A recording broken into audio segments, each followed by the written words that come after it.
Hi, everyone. It's me, Booksimore 1818. I'm back again with another exciting episode.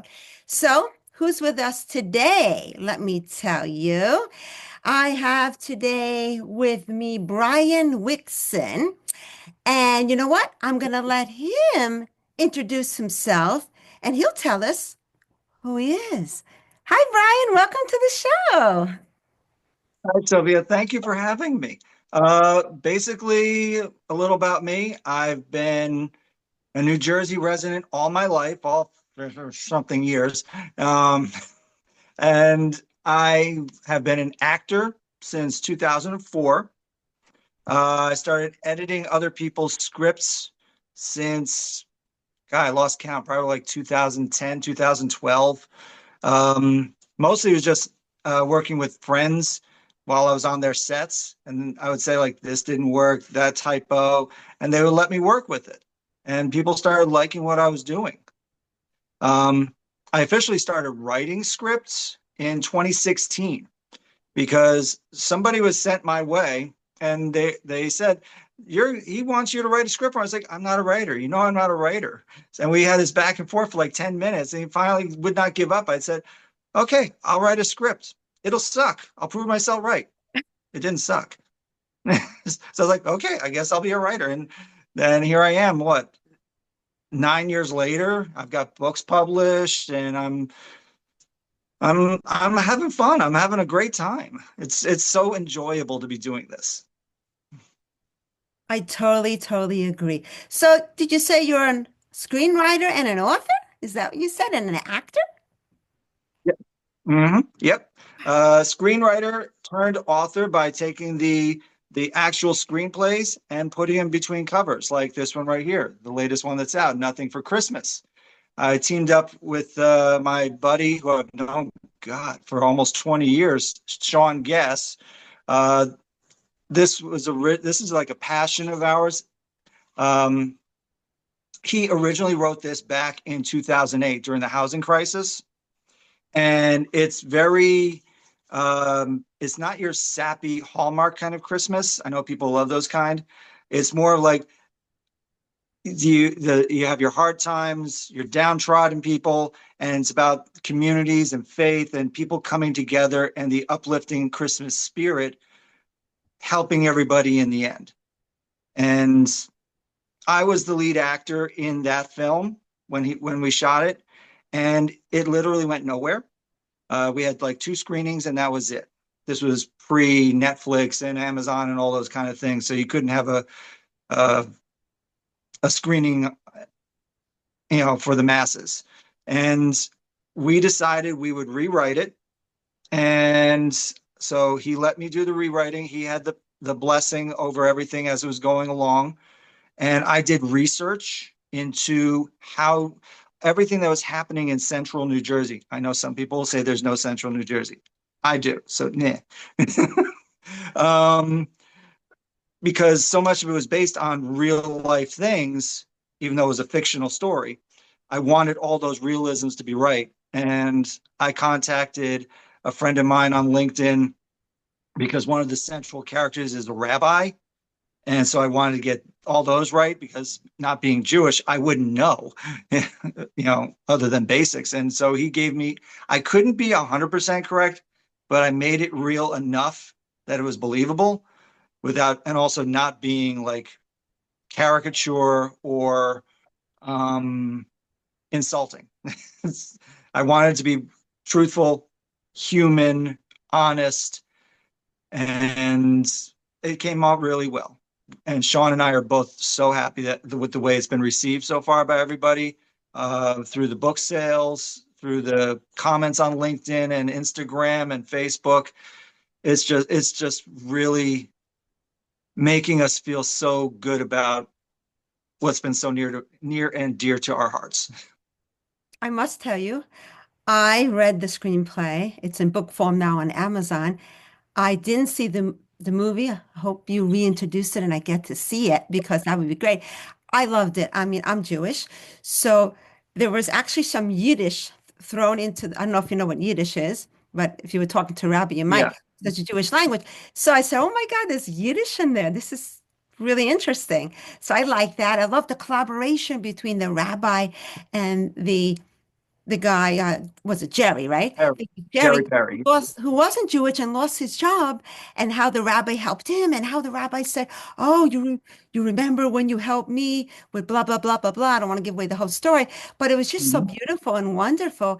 And he's like, "Oh, you don't have to help me." He's like, "No, I'm going to help you because you know." You help me, I'm helping you. And it was just so beautiful seeing the collaboration between the two different religions.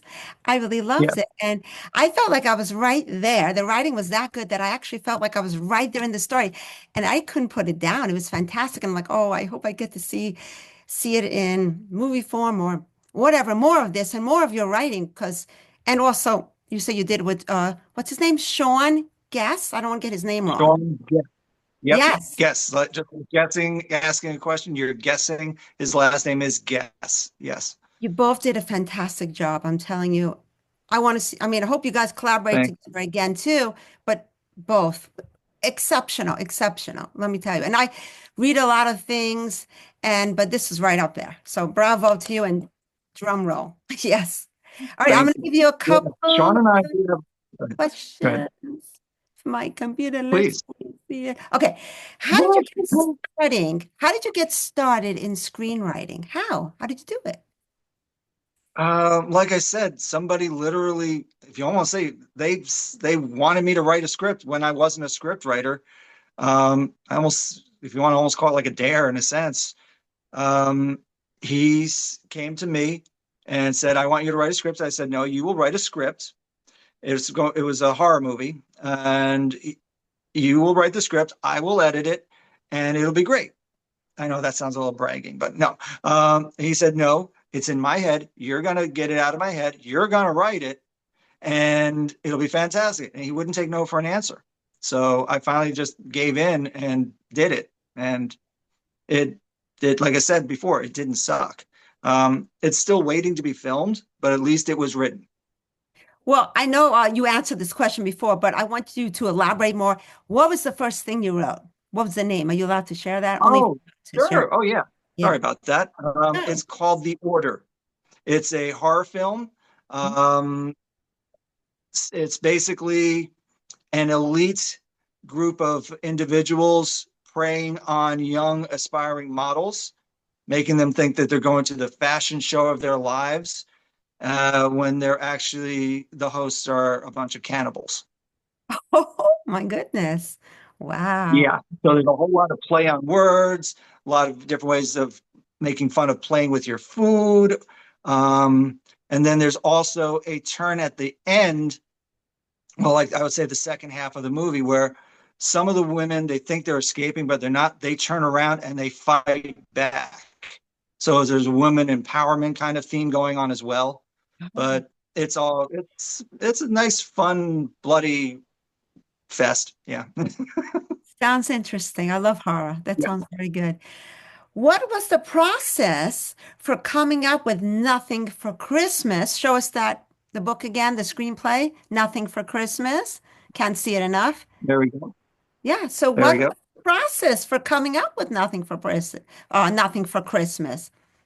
Well, I said Sean wrote it back in 2008, based off of central New Jersey and the housing crisis and a lot of foreclosures, people losing their jobs, their livelihoods, and just trying to survive.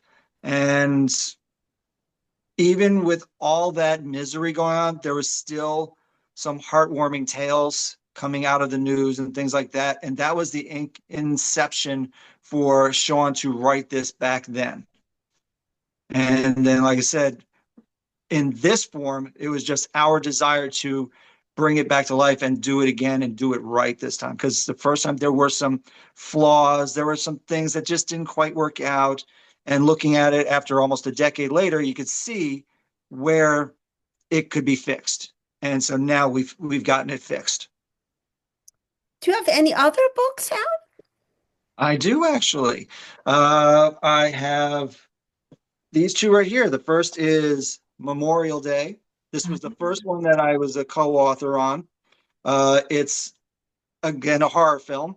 It's a screenplay between covers again. Ironically enough, it came out on Memorial Day. It wasn't planned. Ah, Yep. wow. This is with this one and the next one, Aberration. We came. I collaborated with a buddy of mine down in North Carolina by the name of Rob Nelson. Both of these books are still out on Amazon, so you can look them up. You can look Rob up and Sean up and myself up on LinkedIn. Uh, and on Amazon, we have our bios there as well. Um, just basically, Rob and I teamed up. Rob had all these ideas going in his head. He's got like 15 or 20 ideas, and they're like every week there's a new one, and eventually one sticks, and we say, yeah, we could work with that one, and then we do. That's cool. That's really Yeah. cool. You have all these different collaborations going on. It's Yep. wonderful. And it's true, And like I just write reviews, but sometimes when I'm writing the review, it's sort of like when you write the review, you're sort of like rewriting the book in a sense, because I'm thinking, oh, what could I put in place of this? I don't know. The ideas are flowing in my head. One day maybe I'll write a book myself, but my dad was there an you author. But it's interesting because I'm sort of thinking of everything about the book, what to put in the review, and it's all the ideas are coming to my head. And let me tell you, when you read a good book or a good screenplay or see a good movie, that movie or screenplay or book sticks with you for a while. Like your screenplay, it's still in my head. I'm still thinking about it. You know, that go. that that's telling you that it was that good. Otherwise, it's in and out, you know? It was Agreed. good, but it didn't really resonate with me, it didn't stick with me, you know? So, Mhm. yeah. So, my other question for you is, what are some of your projects in the works? All righty. Well, I besides trying to get these that I just mentioned actually filmed, budgets and all that fun stuff. There's a project that I'm working with Nathan Ware, who's also available on LinkedIn and various places and Amazon. He's got a movie, two different projects. The first is a movie called The Choice, and it's I don't want to say faith-based, but it kind of is. It's the classic battle of good versus evil, heaven versus hell. But instead of the all-out holy wars, it's more of just a simple wager on one's soul and who wins. And it's all about this one poor guy being like pulled in both directions, up and down, technically, and who wins. Wow, Yeah. wow. When is it coming out, if I can ask? It's gonna start filming next month, I believe. We've Mm, just had some rehearsals and starting to film really soon. that sounds excellent. Anything else in the works? Um, at the moment, those are the four. Well, no, no, I'm wrong. Rob Nelson and I, along with a friend of ours out on the West Coast, Lawrence um, Gibbs. Sorry. uh, we are trying to team together and put together um, either or both a paranormal series about ghost hunting, but more of investigating the urban legends and myths of certain states, starting with North Carolina, because that's where Rob is. And from there, if it takes off, then we will go to other states. And yeah, it's going to be, if we can do it right, well, then we'll be shopping to like YouTube and Amazon and Netflix and see what we can do with that. So yeah, we got so many things going on. It's hard to keep up sometimes. Sleep is. Oh my gosh, this is great though. Wow, so much going on. I had no Yeah, idea, and thanks for sharing it all. Wow, I'm thanks excited. for Hope I having get to see some of it. me. I hope so too. What do you like to do when you're not writing? What do you like to do? I like to go on nice long drives. Sometimes, like I just recently had a drive to Georgia. Well, technically, I flew to Georgia. I drove back, so I had to go get a car. And the 14-hour drive, I just did it straight through. Some people hate that kind of thing, but when you get a nice open road, beautiful weather, crank the tunes, it's like there's nothing like it to me. Other things would be playing video games. Yeah, zombie horror again. You sense a theme here. Um, Reading. I don't watch too much TV. I'll go to the movies occasionally. Um, I like some walking. Otherwise, yeah, that's about it. What can you Oh, recommend? What have you seen? What have you read? Anything you can recommend? I will always recommend something that I keep going back to ever since I've read it in high school. So we're going back about 40 years now. The Donald Stephen R. Donaldson, the Thomas Covenant trilogy, the first trilogy and the second trilogy. The first trilogy stuck with me because I totally identified with Thomas Covenant, the anti-hero. There's just something about somebody who doesn't want the job of being a hero, but he's kind of dragged into it, as opposed to that kind of guy. Not as thrilling to me. But that turmoil inside somebody and then eventually do the right thing, that is always more appealing. Interesting, interesting. What movies have you seen that you can recommend? Or TV shows you say you don't watch much, but have you seen the show called Penguin? I actually did a day of extra work on it. It's, Penguin, you're talking about HBO? Yes, The Boss. yes. Yes. That was a very fun day working on that. I haven't watched it, You worked. but no, I know I got to get onto that. But it was definitely a fun day over in the Bronx, just with a totally a dead end street, totally looking like a building blew up or whatever it was. And it was like we had to crawl out of the rubble, and it was a fun day. Watch the show. It's phenomenal. I love it. I watch it. My son watches Yeah. it. The new season's coming up soon too. I'm excited. It's Great. hard to go wrong with Colin, though. I mean, what are you going to do? I mean, he once he got past that, not Hannibal, but the Conqueror movie that was universally panned, he's just totally risen. He's shown his true colors after that. He's Yeah. become a phenomenal actor. Now, what did you do on the set? You said you. Like I said, I was an extra, so I was just like somebody. I was a resident. It was like the building blew up or something happened there. It was like there was rubble everywhere, cars on fire. So I had to look like I was one of the people that lived in the area, all covered in soot and crawling out of the rubble and all that stuff. Interesting. Was that on the new season or the last season? Just The curious. first, I would say the first season because I didn't even know about a second season yet. Have to go back and look because they weren't sure and everyone was pouring all the love out and fans, once you like something, we got to get it renewed. So, Agreed. Yeah, so HBO usually does very well with their stuff. Very rarely does something bomb before the first season even ends. yeah, a lot of fans. What else could you add to the conversation? What have I missed? Tell me more.